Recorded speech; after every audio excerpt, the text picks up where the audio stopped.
Buenas tardes. Miren, con que digamos que somos bautizados, qué más currículum el que tenemos. A veces nos gusta ese tipo de cosas. La temática es no de este libro que estoy presentando, sino del primero que escribí. Y las dos charlas van con ese contenido. Déjame hablar de la Eucaristía, déjame amar de la Eucaristía y déjame sanar en la Eucaristía. Hace 2 días que pensaba en esto, me daba cuenta de algo. Estamos en un tiempo donde los psicólogos, los psiquiatras, los terapeutas, los coaches, yo no sé cuántos títulos hay por ahí, tienen mucho trabajo. Y no es que estemos en detrimento de ellos, por favor, pero se nos olvida que la mejor ayuda, la única ayuda que a veces necesitamos es la que viene del Señor. Y leyendo por ahí una tesis de antropología y filosofía, se me salían las lágrimas cuando leía ese libro, porque en ese momento me di cuenta de algo. Miren, el único coaching que yo he tenido es el Señor en el sagrario. Y yo les puedo dar testimonio que de los problemas se sale estando de rodillas ante Jesús sacramentado.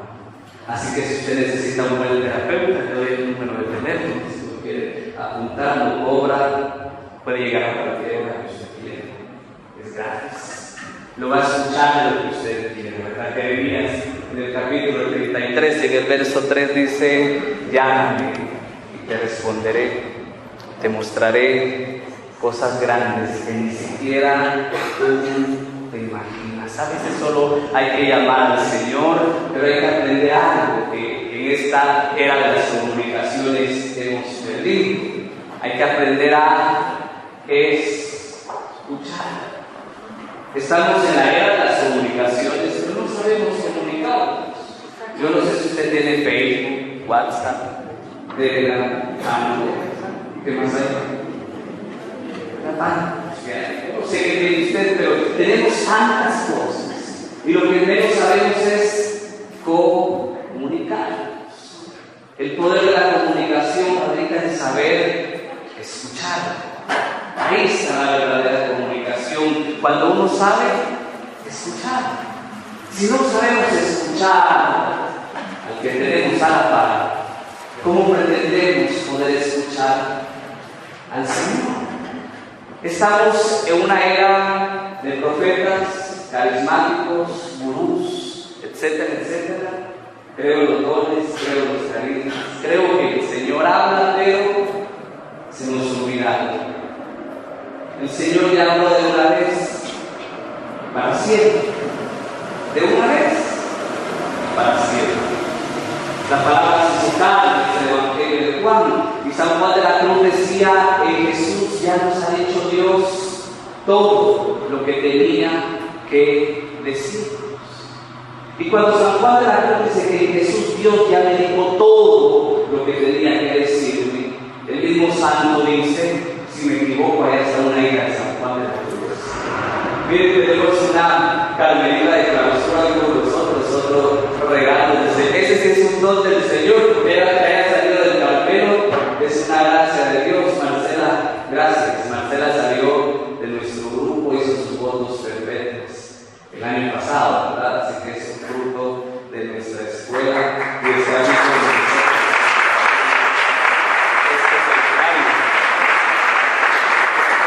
Así que cuando me menciona Teresa de San Juan de la Cruz, me equivoco, me jalan las orejas, pero al final no aquí frente, ¿de acuerdo?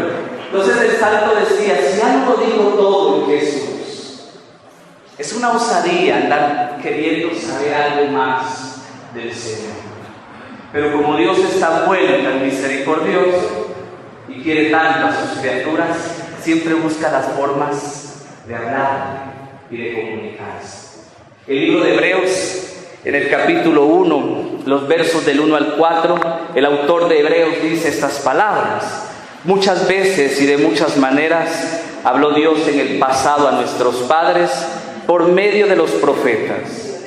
en estos últimos tiempos nos ha hablado por medio del Hijo, a quien instituyó heredero de todo, por quien también hizo el universo, el cual, siendo resplandor de su gloria e impronta de su sustancia, y el que sostiene todo con su palabra poderosa, llevado a cabo la purificación de los pecados, se sentó a la diestra de la majestad de las alturas con una superioridad sobre ángeles, tanto mayor cuanto más excelente es el nombre que ha heredado. Palabra de Dios.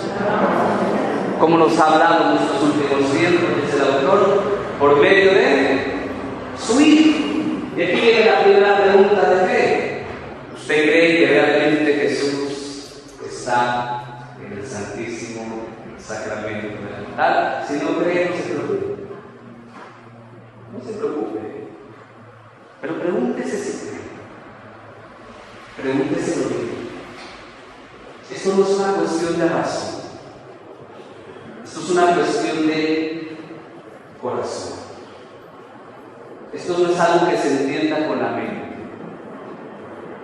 Esto es algo que se entiende con las rodillas, si no es que usted piensa en las rodillas o con las rodillas. Pero solo quien está de rodillas frente al altar puede descubrir si verdaderamente el Señor está presente en la Eucaristía.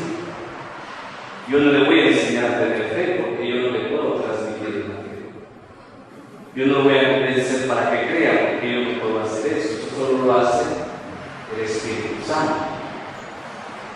Yo le voy a compartir lo que he vivido, pero la decisión es suya.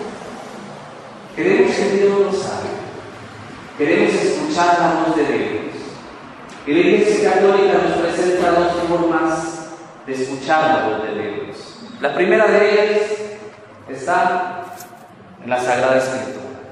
El Concilio Vaticano II, en la Sacrosantum Concilium, dice que la Iglesia come de dos mesas, de la mesa de la palabra de Dios y de la mesa eucarística.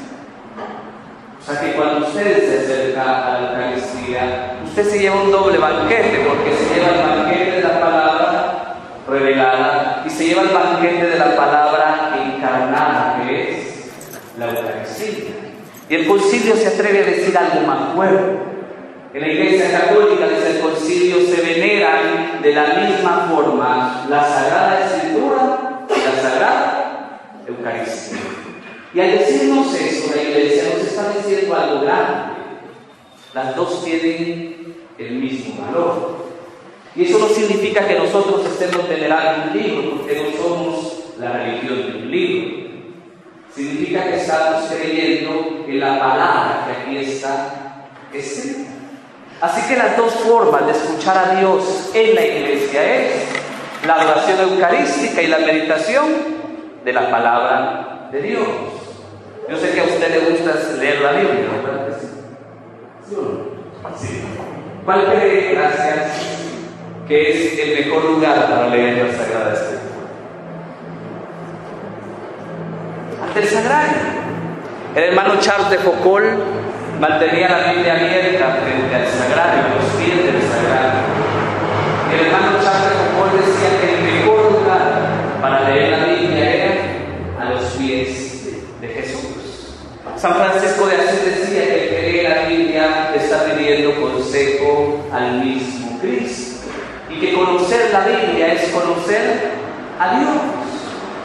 Entonces, si usted quiere saber qué significa escuchar la palabra de Dios y saber qué es lo que Dios quiere para su vida, tiene dos métodos sencillos: la Biblia y la Eucaristía. Pero para escuchar hay que aprender a hacer silencio. Para escuchar hay que aprender a tener quietud, a callarse. Vivimos en un mundo tan convulsionado, tan lleno de ruidos, que el silencio nos da miedo. La soledad nos da miedo. Si a usted le da miedo el silencio y la soledad, le tengo una mala noticia. Usted le tiene miedo a dos personas. ¿Quiere saber quiénes son? ¿Le tiene miedo a Dios? Si le tiene miedo, usted mismo. Juan Pablo II, el santo, decía eso. El ser humano tiene dos miedos muy fuertes: el miedo a Dios y el miedo al hombre mismo. Entonces a usted le cuesta estar en silencio y le cuesta callarse. Debería de hacerse esa pregunta: ¿cuál es la idea que tiene usted de Dios? ¿Y cuál es la idea que tiene de usted mismo, de usted mismo? Es una buena pregunta y hay que hacerse. ¿Sabe por qué? San Bernardo decía eso. El encuentro con Dios es el encuentro con el hombre mismo. Y el encuentro con el hombre, decía San Bernardo, es el encuentro con Dios. Cuando usted se encuentra con usted mismo, se va a tener que encontrar con Dios. Y cuando usted se encuentra con Dios, se va a tener que encontrar con usted mismo. Y esto solo es posible en el silencio. Teresa de Ávila decía: no está la cosa en hablar mucho, la cosa está en amar mucho. Y el beato Pedro de Newman, que decía: la comunicación es de corazón a corazón. La oración con Dios es del corazón del hombre al corazón de Dios. Entonces no se trata de cuánto adorno mi oración, incluso ni de cuánto tiempo, sino de cuánta intimidad puedo tener yo con el Señor. A veces creemos que las oraciones, entre más pomposas, entre más adornadas, son mejores. Y se les olvida el consejo de Jesús: cuando quieras orar, te dijo el Señor, cierra tu casa, entra a tu casa, cierra la puerta, habla a tu Padre en lo secreto. Y Él mismo nos dijo antes de que las palabras salgan de su boca: Dios ya las ha escuchado. Y no vamos a caer en aquel legalismo de decir entonces la alabanza y la oración vocal no valen. Claro que valen. Pero vale, decía Edith Stein, la santa, cuando éstas salen del corazón. Hay gente que nos critica: mire, es que Jesús está repitiendo como loro. Sí, puede ser. Pero puede ser que su oración también sea de oro, aunque sea muy bonita. Porque si es una oración aprendida, va a ser una oración repetida. Aunque sea la alabanza muy bonita y la adoración muy bonita, pero si ya solo la está repitiendo, también está hablando como un loro. Esto es cuestión del corazón. ¿Por qué? Porque Dios siempre habla al corazón. Entonces no se trata de andar buscando al vidente, al profeta, al místico, al gurú que me diga algo. Se trata de buscar al Señor. Y un verdadero profeta del Señor va a hacer lo mismo que hizo Juan. Cuando Juan se encontró con Jesús, cuando el Bautista, que le dijo Juan: es necesario que yo disminuya para que crezcas tú. Y cuando Juan tenía discípulos y ve al Señor, ¿qué dice? Señala con el dedo a Jesús y dice: ahí está el Cordero de Dios que quita los pecados de Dios. Juan se hace a un lado. Y Juan, con su ministerio, lo único que hace es señalar al Cordero. Nosotros no hacemos eso para ganar adeptos para nosotros mismos. La tarea es llevar almas a los pies de Jesús. Y para que eso suceda, ¿qué hay que hacer? Hacerse a un lado. Aquel que sana es Jesús, el que libera es Jesús, el que habla es Jesús, el que obra es Jesús, no nosotros.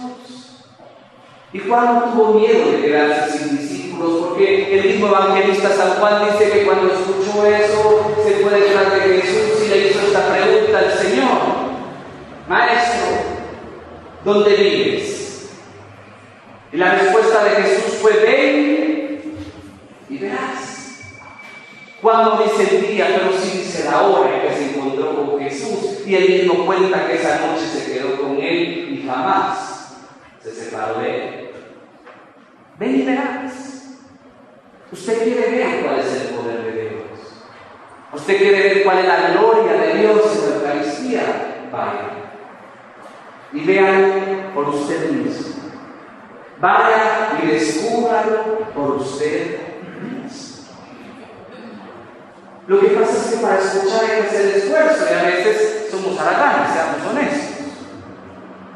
Si me lee la Biblia, mejor, ¿para qué la voy a leer yo? Y si usted ora por mí, mejor, ¿para qué voy a orar yo? Y si damos cuenta, caemos en esa dependencia de los otros simplemente porque nosotros no queremos hacer el esfuerzo. Es que volvemos a la realidad humana. Usted quiere ver al Señor, haga lo que hizo Juan. Vaya dentro de él. Quédese con él un buen tiempo y va a descubrir que Jesús realmente está vivo en la Eucaristía. Pero esa vivencia solo es posible desde la oración, pero desde una oración que se hace escucha.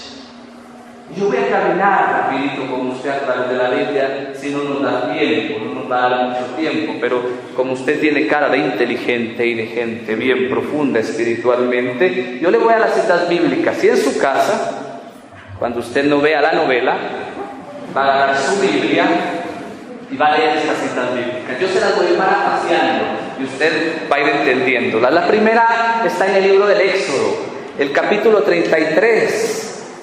Los versos del 7 en adelante. Éxodo 33, los versos del 7 en adelante. Ustedes de conocer el pasaje, es la experiencia que Moisés tenía de encuentro en lo que él mismo llamó la tienda del encuentro. Yo no sé si a usted le da curiosidad, sabe cómo Moisés hablaba con Dios. A mí en el Antiguo Testamento es el personaje que más me llama la atención. ¿Sabe por qué? Porque el mismo Dios dijo, para ti Moisés es un amigo. Y yo hablo con él, dijo el Señor, cara a cara. La segunda ley dice, Dios hablaba con Moisés boca a boca. Imagínense, este signo es para decir cuál era la intimidad tan profunda que Dios tenía con Moisés. ¿Y cómo eran los encuentros? Cuando Moisés sube al Sinaí, usted sabe la historia, Dios desciende en la nube, habla con él y le da los 10 mandamientos, la tabla de la ley. Luego, Moisés, por instrucción de Dios, hace aquello que conocemos en la Biblia como el arca de la alianza. Para el tiempo de Moisés, esto era lo más sagrado que había. En el arca de la alianza, que había sido construida según instrucciones de Dios, había los 3 signos de la presencia de Dios: las tablas de la ley, un poco de maná que había caído del cielo y la vara de Aarón que había florecido milagrosamente como signo del sacerdocio Aarón. Moisés pone esto en una tienda y cada vez que Dios quería hablar con Moisés, entraba a la tienda. La Biblia dice que una nube bajaba. El pueblo que estaba afuera se postraba delante de la presencia de Dios y Moisés hablaba con Dios. Después de algún tiempo de ir caminando en el desierto, Dios le pidió a Moisés que hiciera una morada y que pusiera ahí adentro de esa morada la tienda del encuentro. Moisés fue obediente. Y Dios le dice: es que desde ahora en adelante yo habitaré en medio de mi pueblo. Para Moisés esto habrá sido emocionante, porque eso quería decir que ya no tenía que esperar que la nube bajara o subiera, porque Dios iba a estar siempre ahí. Y cuando Moisés está pensando en esto, Dios le habla y le dice: pero por eso mismo tú ya no vas a poder entrar, porque yo habitaré para siempre. Si usted hubiese estado acostumbrado, como Moisés, a tomarse un café con el Señor a las 4 de la tarde, y de repente el Señor le dice: ya no puedes entrar. Yo no sé qué hubiera pensado usted. Yo no sé qué sintió Moisés, yo solo me lo imagino. Pero Moisés fue obediente. uno lee esos pasajes de la Sagrada Escritura, uno dice, ay, como nosotros no tenemos algo igual. Que la nube de Dios va, que la gloria de Dios se manifieste. Dichoso Moisés, no, dichoso usted. Porque usted no tiene signos de una presencia. El dogma católico dice que tenemos la presencia real de Jesús en el altar. Usted no tiene un poco de maná, 2 tablas de piedra, un pedazo de pan. Usted tiene el cuerpo, la sangre, el alma y la divinidad de Jesús. Y a usted no le dice, mire, aquí no puede entrar porque es el Señor. Guatemala tiene la gracia de tener, inclusive, una centena de capillas de adoración, donde el Señor está expuesto a los 365 días del año, esperando que lleguemos, y no lo hacemos. Y usted dirá, vamos, que fíjese que cuesta el Espíritu Santo. Si cuando llega ahí me encuentro un pedazo de pan, me encuentro algo más. Y si comulga, ¿qué sabe? Pan. Y desabrido. Y usted verá cómo voy a creer si lo que estoy viendo es pan y lo que estoy sintiendo en la boca es pan. Y aquí es donde te un poco la razón, que no supera la fe, pero que sí la ilumina.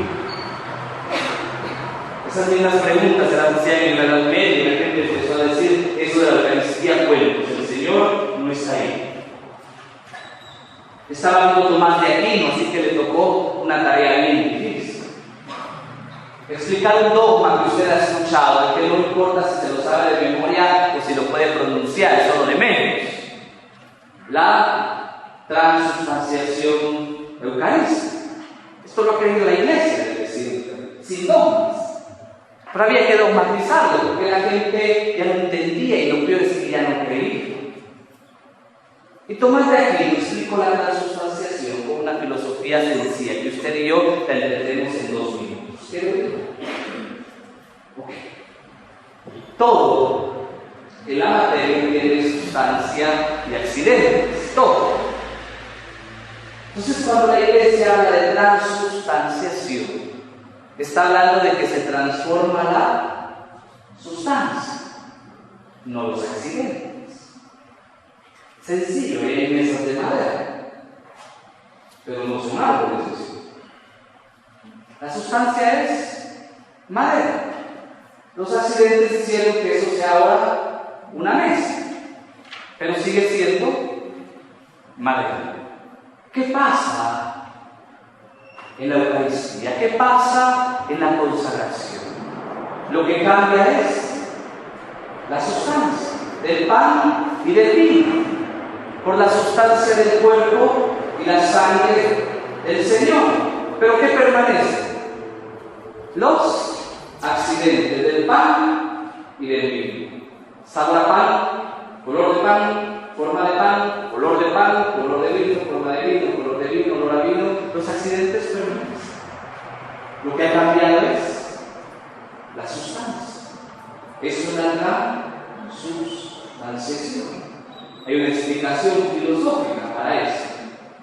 Pero como a mí no me interesa la filosofía, sino la experiencia de Dios, Tomás de Aquino también pensó en eso. Y el santo dijo, mire, tenemos 5 sentidos. De los 5, en la Eucaristía, 4 nos sirven para nada. No nos sirve la vista, no nos sirve el olfato, no nos sirve el gusto, no nos sirve el tacto, porque la vista sigue viendo pan, el olfato sigue oliendo el vino, el gusto sigue sintiendo sabor de pan y de vino, y si lo toca la textura no cambia. Entonces el santo decía, el único sentido que a mí me sirve para entender la Eucaristía es el del oído. qué? Esta palabra, antes de ser escrita, fue pronunciada, fue revelada. Cuando usted lee la palabra de Dios, está haciendo un acto más que leer, está escuchando. Y cuando usted lee el relato de la institución de la Eucaristía, escucha a Jesús decir estas palabras: esto es mi cuerpo y esta es mi sangre. Y si Jesús dice que eso es su cuerpo y esa es su sangre, ese es su cuerpo y esa es su sangre. Pero hay que aprender a escuchar lo que Jesús dice. Porque el cura no hace actos de magia, ni se inventa fórmulas en el momento de la consagración. ¿Qué hace el sacerdote?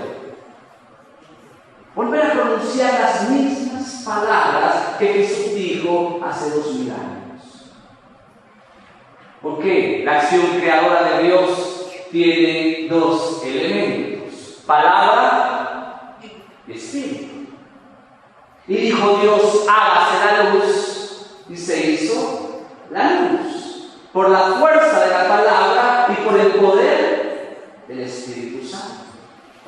Por eso es que cuando el sacerdote pronuncia esas palabras, impone sus manos sobre las especies del pan y del vino y hace una oración que en griego se dice epíclesis, es una invocación de lo alto. ¿Y a quién está invocando? Al Espíritu Santo. Porque el que consagra es el Espíritu Santo, no él.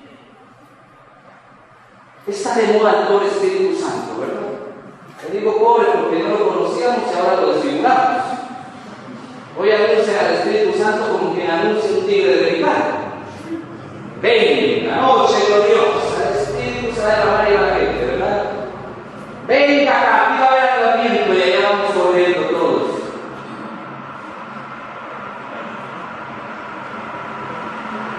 Respire profundo.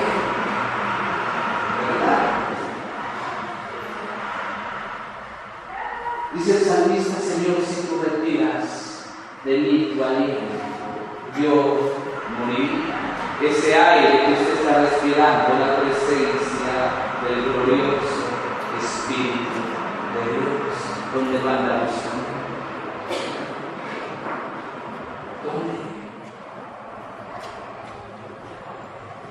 Queremos hablar de fusión del Espíritu Santo, pero la fusión más grande del Espíritu Santo se da en cada consagración eucarística. Porque el sacerdote no solo lo invoca sobre las especies del pan y del vino, también lo invoca sobre todo el pueblo como asamblea de Dios reunida para que nosotros también pasemos a ser parte del cuerpo místico de Cristo. Si Moisés hablaba cara a cara con Dios, usted diga: yo también puedo hablar cara a cara con Él. Si Moisés hablaba boca a boca, usted diga: yo también, porque me lo pongo. El cantar de los cantares empieza el primer canto diciendo: que me bese con besos de su boca. Pero para el salmista esto es solo una figura. Para ustedes real. Si se hizo tan pequeño, fue para que pudiera entrar por su boca. Así que la experiencia de Moisés es pequeña con la que usted y yo tenemos. Vamos bien. El profeta Samuel en el Antiguo Testamento, usted conoce su historia. En el libro de Samuel, usted encuentra una historia que seguramente ya conoce. Samuel fue llamado por Dios desde muy pequeño. Pero Samuel no conocía a Dios, porque dicen que en aquel tiempo la palabra de Dios era muy escasa. Se recuerda de su historia. Samuel estaba durmiendo en el templo. Y de repente hay una voz que lo llama por su nombre, Samuel. Él sale corriendo con el sacerdote Elí. Le dice, aquí estoy. Y Elí le dice, yo no te llamaba. Muy recostado. Y eso así sucedió 2 veces, hasta que el sacerdote entendió, no, a ti que te está hablando es el Señor. Cuando vuelvas a escuchar, dile estas palabras. Que tu siervo escucha. ¿Qué estaba haciendo Samuel en el templo? Estaba dormido ante la presencia del Señor. A veces no escuchamos, hermanos, porque estamos dormidos. Y lo estoy diciendo a la gente que se pone a montar en la capilla, ¿no? Esa es otra experiencia mística más profunda.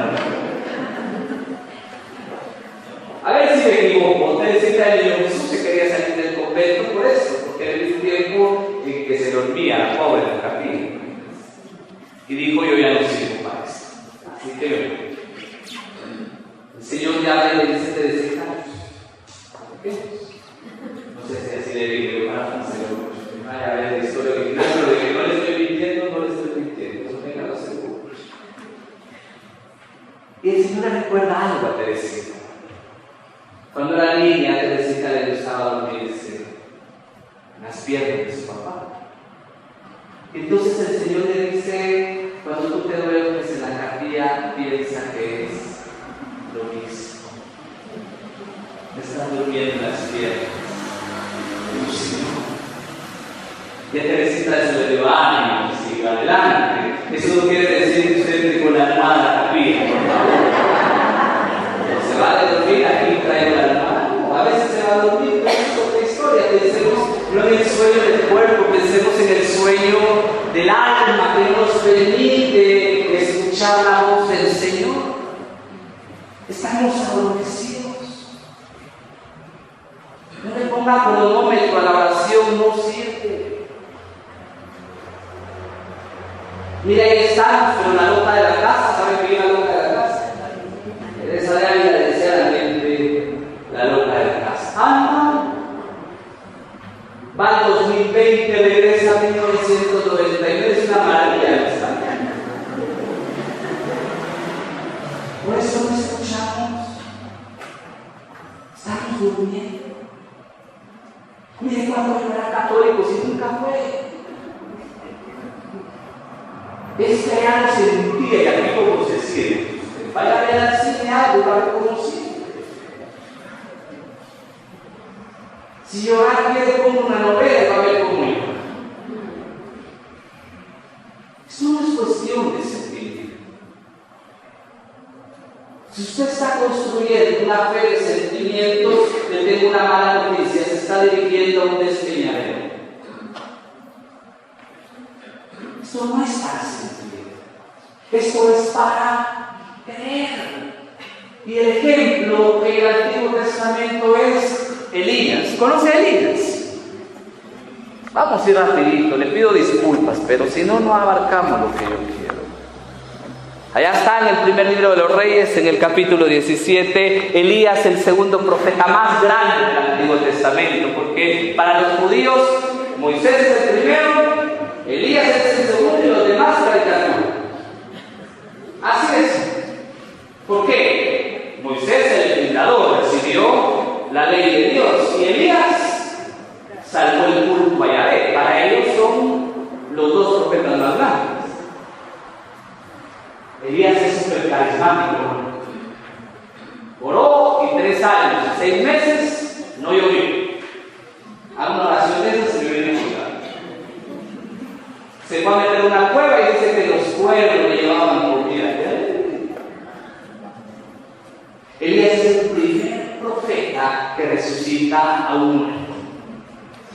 Le estoy dando el currículum. Multiplicó la harina y el aceite de una viuda. Se puso a orar. Menos de 30 segundos cayó el fuego del cielo. Mató 400 profetas falsos. Maravilloso. Usted dirá que la profeta, qué experiencia de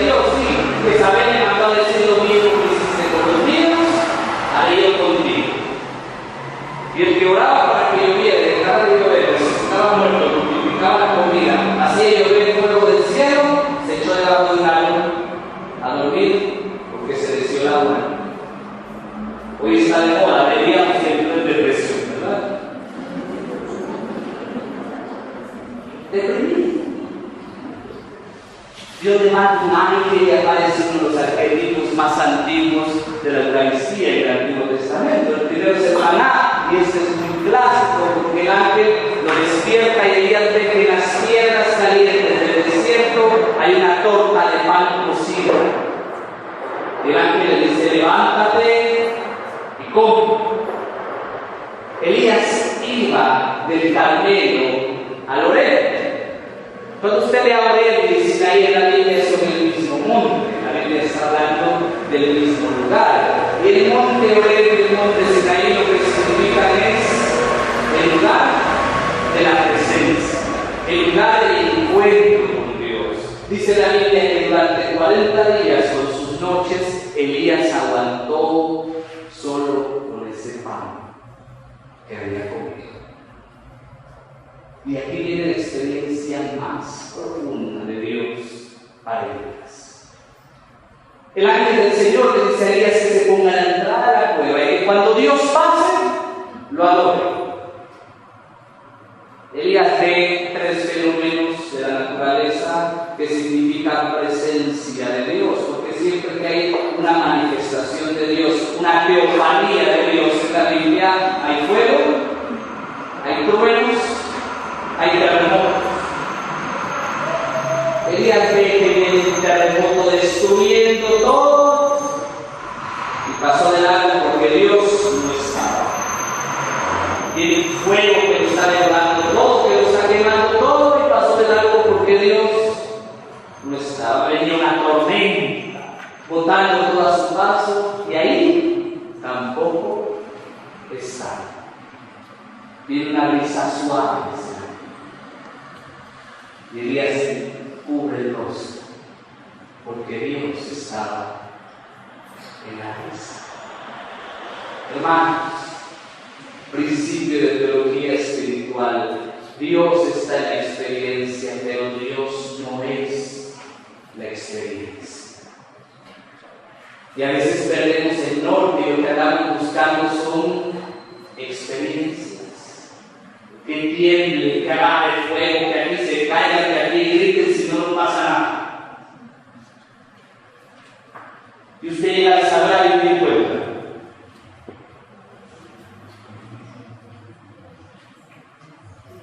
Eso, silencio. Entonces, si usted anda detrás de experiencias, no va a entender nada. Como Elías no había entendido nada hasta el día en que Jezabel le deseó la muerte. Elías necesitaba descubrir que la experiencia más profunda de encuentro con Dios está en el silencio. Dios está en la experiencia, pero Dios no es la experiencia. Y si la experiencia es de Dios, bendito sea el Señor. Pero Dios es más que eso. San Juan de la Cruz decía: en la eternidad Dios pronunció una palabra en silencio. Y esa palabra solo puede ser escuchada en silencio, porque el silencio es el lenguaje de Dios. Y el que Dios haga silencio no quiere decir que Dios esté ausente. Dios es existencia, decía Tomás de Aquino, por lo tanto, Dios llena toda la existencia. Dios está. Es que hoy no me habló, pero Él está. Es que hoy no me dijo nada, pero ahí está. Y si no quiere hablar, no va a hablar.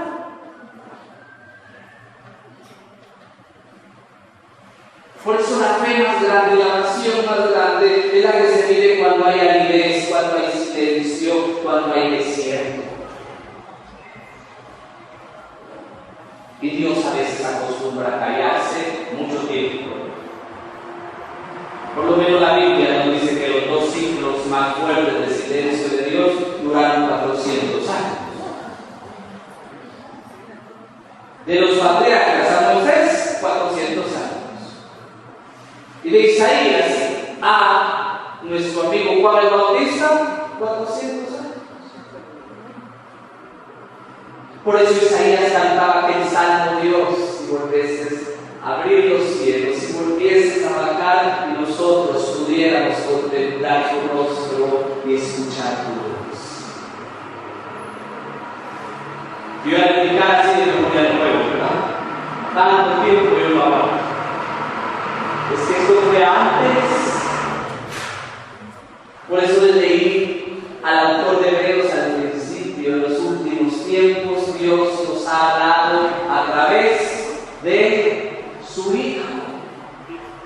Si Dios no habla, usted no se va a preocupar, no se va a entristecer, no se va a enojar, porque sabe que aunque no esté hablando, Él está con usted. Y llamarán Emmanuel en Isaías, que significa Dios con nosotros. Igual con la promesa del Señor antes de subir al cielo: y yo estaré con ustedes todos los días hasta el fin del mundo. Si le pudiéramos agregar algo a ese texto, yo le pondría esto: y en la Eucaristía yo estoy con ustedes todos los días hasta el fin del mundo. El que no hable y se calle no significa que Dios no esté. Y con esto vamos terminando la experiencia de comunión más grande de toda la historia. María Santísima. Si Moisés lo vio, si Samuel lo escuchó, si Elías se lo encontró en el Horeb, hay alguna experiencia que no va a ser superada por nadie ni por nada. La palabra se hizo carne en ella. Cuando Jesús en la última cena pudo decir: esto es mi cuerpo y esta es mi sangre, porque Jesús se había formado un cuerpo en el vientre de María, y porque la sangre que lo amamantó durante mucho tiempo fue la sangre de María. La experiencia de María va más allá de escuchar, de sentir, de ver cosas. La experiencia de María es una experiencia de comunión. Y esta es la grandeza de la comunión eucarística, hermano. Esta es la fuerza, la gracia de la Eucaristía. Andamos buscando experiencias. María, ¿cuántas experiencias tuvo? Una. El ángel le habló una vez y no le volvió a hablar jamás. Están bonitos los cuentos que pasan por la Semana Santa, que Jesús hacía bolitas de barro y hacía palomitas. El cuento está bonito. Dios verdadero y hombre verdadero creció en su porte como hombre de San Pablo. No me han de contar los cuentos bonitos de Jesús si fue hombre verdadero. María solo escuchó una vez la palabra del Señor, y María solo una vez dijo: hágase. Hasta el final. ¿Cuál era la fuerza de María? Que es criatura como nosotros, por sobre todo lo creado, pero criatura. La comunión que tenía con su Hijo. Y no solo estoy hablando de la comunión eucarística, que mucha gente no puede comulgar, y eso no quiere decir que esté exenta de la gracia y de la misericordia de Dios. La Beata Isabel de la Trinidad, cuando ella estaba muy enferma, ella murió de cáncer en el estómago, ella no soportaba nada. O sea que en los últimos días de su vida no pudo comulgar. Y ella escribió esto: Señor, ahora entiendo que tú no te limitas a un sacramento para venir a mí. Estoy hablando de esa comunión de corazón a corazón. Y el que sabe que Dios está con él es capaz de llegar hasta la cruz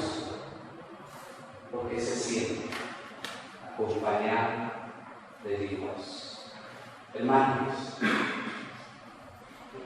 no se trata de tener experiencias, se trata de estar con Él.